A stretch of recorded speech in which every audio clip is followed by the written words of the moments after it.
So we are back with a brand new episode of Walkin Talkin with Tim, and my guest today is Ashley Carr, who is an employee benefits consultant at National HR in Cherry Hill. And so you work for Andy, Correct. right? Andy's best name is? Roland. Andy Rulin. So listen, so tell everybody, Ashley World, tell them all exactly what it is you do at National HR. So at National HR, as Tim mentioned, I am an employee benefits consultant, and it's my job to bring creativity into the benefits world. Obviously, we all know that Creativity. well, we all know that insurance costs are outrageous, so I bring that creativity and help businesses save on their health insurance and improve the benefits for their employees. I was wondering where you were going with that creativity thing, and health insurance. I'm thinking, it doesn't seem all that artsy to me. But that's cool. So you guys are up in Cherry Hill, and you've been doing this for how long? This is going to be my third year. Your third year, right? So I met Ashley when she was just a pup, right? When she just started, and she were what, 22? 22. And it was at the Gloucester County Chamber of Commerce. Shout out to them, Janet and crew. And my wife and I were going to a lot of stuff, and we would see all the young people with my daughter and whatnot. So it's very cool to come kind of full circle after a couple of years. And I told Ashley, I said, I've been seeing you a lot on social media, holding up these huge fish that are like as big as her, probably bigger. Actually, now that I think about it. And I thought, she's just this cool kid, right? There's something about her. And I got to interview her, so that's why we're here. So we talked about a lot of things. So you told me that, your family's from, I think, Mickleton and Pittman, and you went to Kingsway. Correct. And you played a little soccer. Yep. But you didn't like school that much. No. Why? I was not a fan of school because I did not like the gossip and the drama that high school brought along. Yeah. And I just went to school. I wanted to do my thing and get out. Right. I get it. So did I. I totally get it. So, as part of that, we were talking about, you went after high school, you went to James Madison for education. Mm-hmm. And you said that your stepmom? My mom and my your stepdad are teachers, right? And you said that during COVID, you were watching them teaching, and you decided you weren't going to be a teacher because I could never imagine doing what they did. So to all the teachers out there that taught during COVID, thank you. My wife did that for the first year. It was crazy. That's hence why she's working with us now. So I don't blame her. Just like you, was like, that's it, no more of that, right? Mm-hmm. So from James Madison education, you somewhere along the line decided I'm going to go get a job, right? Correct. And I guess that's where Andy comes in, right? Because Mm-hmm. your dad and Andy are friends. Yep. And you said that you had a conversation with him, and where'd that go? And basically, so I was starting to talk to different family members, different, family friends. And when I talked to Andy about what he did, I was really intrigued because he brought, National HR brings such a different approach to the benefits world. Right. And I was able to also incorporate that education piece because one thing that we're big on is educating our clients on the insurance. And again, insurance is kind of a second language to most people. So going out and it's Greek to a lot of people. I mean, let's be honest, it's very hard to understand for a lot of folks. So going out and be able to explain to the employees what they're being offered, I think it really pieced together that education of. I don't know. I have a big passion for helping people. Yeah. That's funny. And so you guys slow down. She's going too fast for me. So we talked about that. I said I pinned her with a question and said, if you could save one thing, if you get involved in one thing in this world, what would it be? And you said our environment, the water, the ocean. Mm-hmm. Hard to believe that the girl that goes out fishing for 250-pound tunas is worried about the ocean. So I get it, right? You know, it's close to home. It makes sense, right? Which is cool. So, and it may actually encourage you to maybe actually go out and actually get involved in something that saves the ocean, right? So, but let's talk about the fishing thing, man. Like, let's talk about that. So you said you have a brother, older brother, and tell the story of how you got started fishing with your brother. So when I was a kid, my parents got divorced at a very young age, and on the weekends that my dad had us, he was taking us down to the shore. We have a family shore house in Long Beach Island, and I remember going down there, and I actually didn't want to go fishing. Obviously, my dad and my brother, all they wanted to do was fish. And I was too young for my dad to leave me alone at the shore house. So he would let me bring my blanket, my pillow, and he's like, you can sleep on the boat. And I was miserable because I got seasick at the time. I just hated being out there. And then I guess after torture, here I am. I have a big passion and love for fishing. So for some reason, you got through all that crap, and now you love me. Love it. And you told me 50 miles. Yep. 50 miles. And your favorite thing to fish for? Tuna. Tuna. And the biggest one you've ever caught? About 250 pounds. 200. Can you imagine catching a 250-pound fish? Because I can't. You know, it's not for me. But it's so cool. I watch you pulling these things in. You know, like you were holding something up. What's in your profile pic? That's a tuna. Oh, it is. Yep. It is. See? Boom. So we also talked about. Tell us about what your dream fishing trip would be. I would like to go to Costa Rica. Yeah. I'd love to go fish down there. I hear it's absolutely beautiful. It's amazing. I mean, can't complain. Can't complain about that. Now, and what do you know?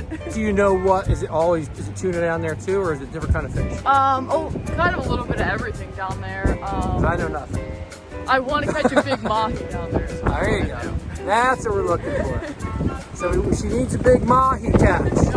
So listen, what's next, man? You know, we talked about where do you want to be? Where do you want to be in 5 years? I would like to be living somewhere closer to the water than Marlton, but I still see myself, you know, working with national HR. You said your dad lives in Barnegat, right? Yeah. So he's already on the water. So you got that going for you. Dad's got a boat. Yep. You're always fishing with Dad, right? Yeah. And other folks, you got other friends you said to have fishing boats and whatnot, right? So that's the setup.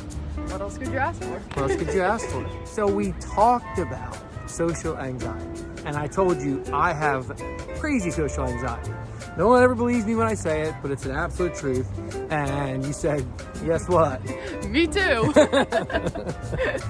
So, and it's not uncommon, right? I mean, we probably both know a ton of people that have it, and we talked about being hugely self-aware and being able to also read people, read a room, and I can see it. Like I could see it on you, right? Like I told you, I could see that there's a certain quality.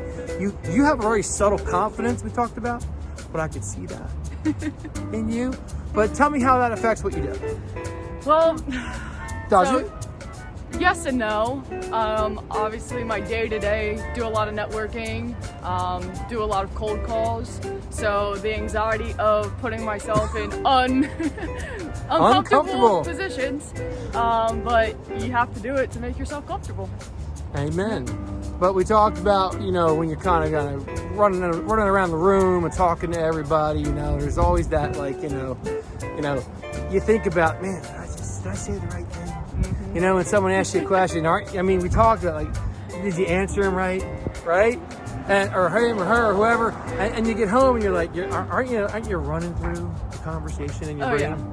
Keeps me up at night sometimes. Did Right? I say this right? Did I say it wrong? Yeah, even like you said, even in cold calling, right? There would be times I leave a voicemail and it'll be the worst voicemail, and it'll keep me up at night. And I'm like, I cannot believe that I just said, I like have word vomit. I can't believe that came out of my mouth. And then, you know, a week goes by and then I'll think about it again. Can't believe that voicemail left that person. But do you think that even though you kind of look at it as a problem, is it also helping you? Yes. Yes. How? I think that those uncomfortable situations that I put myself in, the time I do it next, I feel even better because I already put myself out there. What's the worst thing that happens? I have a little silly mistake in my messaging or something like that, and I try to laugh it off. It makes you authentic. I think it's actually a superpower. If you really break it down, at the end of the day, it's kind of a superpower because what happens is you are being something. You're so worried about what you're saying and what you're doing. It's coming out, and it's very evident and it's authentic, and people know that you're who you are, and they know you're telling the truth. Yes. And for me, when you're selling and you're trying to convince someone to do business with you, because they can buy a product from anybody, but you got to convince them to buy it from you and stand behind what you say. Right. So we talked too about people about standing behind your products, right? And how you got involved.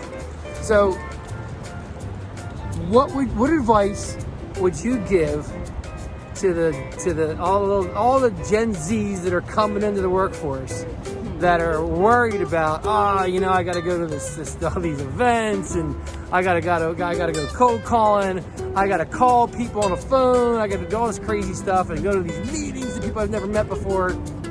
Do it. Just do it, because there have been plenty of times that I was scared, I was hesitant. It's funny, the chamber event that I met you and Deb at, Yep. it was my first event by myself, and I was very, very hesitant about going. I remember I pulled up in the car and I was just sitting there, and I was like, do I get out? Do I do this? Oh, and then I said to myself, I was like, if you don't do it now, you're never going to do it. So I got out of the car and made it was a great networking event. Yep, bunch of new connections and people I still talk to today. All right, so you're out in the boat, you're 35, 50 miles offshore, you get ready to go fishing with your friends or whatever. Mm-hmm. How does it work? How do you set up the rig? What do you do? What's the process? So when I go tuna fishing, it's actually funny because like 2 nights prior to going fishing, I'm having everything set up before I step foot on the boat, so that when I get out there, I'm ready to go. I don't have to deal with rigging up anything. However, obviously some days they're finicky, they could be finicky. They might be biting one thing one day and something the next day. Yeah. So if we do switch out, maybe like a stick bait or something like that, then when I'm out there, if I'm not getting any bites on my first attempt, right, then maybe I'll mess around with some other lures and stuff like that. But most of the time, all I want to do is have my line in the water as long as I can. And then once you get the bite, then what? Once it's on the hook, the adrenaline starts going, and everyone has to reel in their rod, like their lines. And depending on the size of the fish, we'll chase the fish down if it's like a bigger bluefin. Right. But yellowfin, they're smaller, normally about like 50 to 70 pounds. You go easy on them? Yeah. And you kind of just, that take them home, put them in a fish tank, fresh sushi. Yes. So when I hook the fish and I feel that it's all on the line, right, then I'm gonna just fight it. Normally yellowfins, you're looking at a 15-minute fight, something like that. But the bluefins, you could be fighting them for 2.5 hours, Whoa! 3 hours, yeah. But when you pull it in, oh, there's nothing better. and I've seen those pictures, so that's pretty cool. So maybe we'll get some from you so we can post it, or maybe we'll plop one in the middle of this thing. Oh yeah. So people can see it. Yo, check it out. Anyway, that's very cool. That's very cool. All right, well, thanks for being on this crazy windy day. It's nuts, right? And everybody out there, keep on walking, keep on moving. Follow me on Instagram and YouTube and everything else. My God, Going out to the grand finale. and we'll see you next time on Walkin' and Talkin' in the Wind with Tim.